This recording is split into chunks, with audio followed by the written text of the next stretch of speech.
Hi hello నమస్తే అండి. ఈ గుడి రాముడి కాలం నాటి గుడి. ఇక్కడే లేడిని రామయ్య కొట్టాడని ప్రతీతి. ఈ గుడి జీడికల్లు రాములవారి గుడి.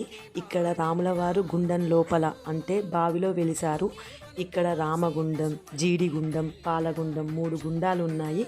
రామగుండం లోపల రాములవారు స్వయంగా వెలిశారు. జీడిగుండం, పాలగుండంలో వాటర్తో మనల్ని మనం తడుపుకోవడం వల్ల మన పాపాలు పోగొడతాయని నమ్మకం. ఇక్కడనే రాళ్ళతో ఇల్లులు కడుతున్నారు.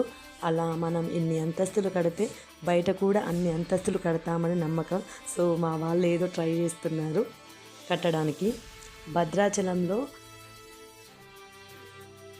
తలంబ్రాలు పడగానే ఇక్కడ బియ్యం పచ్చగా అవుతాయట. అప్పుడు ఇక్కడ తలంబ్రాలు పడతాయని చెప్తున్నారు.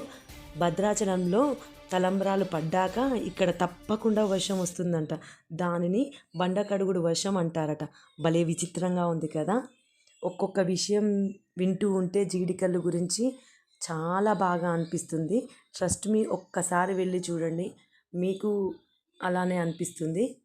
Okay, bye, see you, next వీడియోలో కలుద్దాం. వెళ్ళేటప్పుడు ఒక్క లైక్ ఇచ్చి వెళ్ళండి. బాయ్.